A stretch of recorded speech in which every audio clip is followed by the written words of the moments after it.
हम महाराष्ट्र के जो परिवहन मंत्री जी हैं उनसे मैं निवेदन करूंगा कि आपने जो ये फरमान जारी किया है, ऐसा फरमान जारी करने के पहले आपको ये सोचना चाहिए कि मुंबई का जो कना है, मुंबई में जो परिवहन का सबसे बड़ा सिस्टम है और रिक्शा ड्राइवर है, जो अपने पैसे से परमिट लेके, अपने लोन लेके, खुद का रिक्शा डाल के मुंबई शहर के लाखों यात्रियों को सुविधा देने का काम करते, और उस जगह पे भी अगर आप भाषा का विवाद करने का काम करेंगे तो ये राष्ट्रवादी कांग्रेस पार्टी इस बात का समर्थन कभी नहीं करेगी।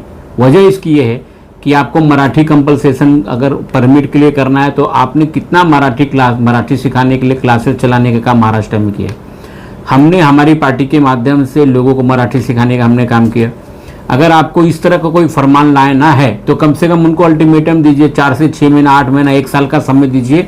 उसके बाद में एक टाइम बाउंड लिमिटेशन कीजिए। उस लिमिटेशन के बाद की जैसे 1 अप्रैल 2027 के पहले अगर आपको मराठी सीखनी नहीं आई रिक्शा ड्राइवर को तो हम आपका परमिट कैंसिल कर देंगे। इस तरह से अगर आप फरमान कोई देना चाहते तो उसका हम समर्थन करेंगे, हम उसके लिए साथ में रहेंगे।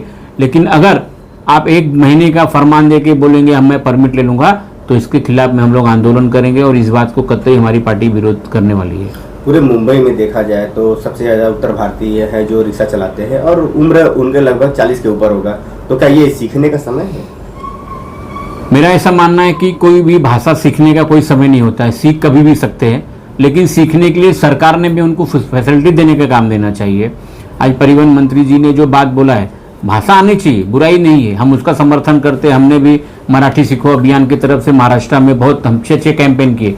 लेकिन आप फरमान मत करिए, आप समय दीजिए, टाइम बाइंड कीजिए, 1 साल का समय दीजिए। 1 साल में अगर लोगों को मराठी नहीं आ रही तो हम आपका परमिट रद्द करेंगे। सब समझेंगे उस चीज़ को और धीरे धीरे सीखने का प्रयास करेंगे और मुझे लगता है प्रयास में सफल भी होंगे। इस तरह से कोई फरमान होगा तो हम उसका समर्थन करेंगे। क्या आप मनसे के बाद प्रताप सरनाईक भाषा विवाद की राजनीति करने की कोशिश कर रहे हैं? अभी कैसा है कि महाराष्ट्र में हम लोग 3 जन मिलकर सरकार है, अभी वो अपनी क्या राजनीति रोटी सेकने के लिए काम करें मुझे पता नहीं।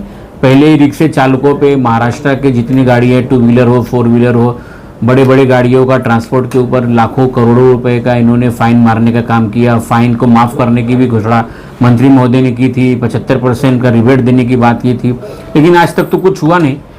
और नया फरमान ला के अगर वो लोगों को तकलीफ में देंगे, आज पूरी दुनिया में युद्ध का सिस्टम चल रहा है, सीएनजी पेट्रोल पंप पे मिल नहीं रही है, लोगों को तकलीफ हो रही है, एलपीजी की तकलीफ हो रही है, आदमी को खाने के प्रॉब्लम चल रहे हैं, लोग यहाँ से पलायन करने का काम कर रहे हैं। और ऐसे समय पे अगर इस तरह से कोई फरमान आता है तो ये किसके बोलने से फरमान आ रहा है? इसमें आपकी राजनीति मंशा क्या है? इसमें आप क्या साधने की कोशिश कर रहे हैं? किसको आप खुश करना चाहते हैं? आपका कौन सा आगा है? जो आपके आदरणीय उप मुख्यमंत्री श्री एकनाथ शिंदे जी की अगल बगल में सब उत्तर भारतीय लोग बैठे हुए, जिनको मराठी आती कि नहीं आती मुझे पता नहीं, लेकिन उनको एक तरफ आप तवज्जो देते हो और जो गरीब रिक्शा चालक है जिनकी वजह से मुंबई में ट्रांसपोर्टेशन का सिस्टम इतना अच्छा है, उनको आप इस तरह से फरमान जारी करेंगे तो ये अच्छी बात नहीं है। और मुझे समझता है कि परिवहन मंत्री ने इस फरमान को वापस लेना चाहिए।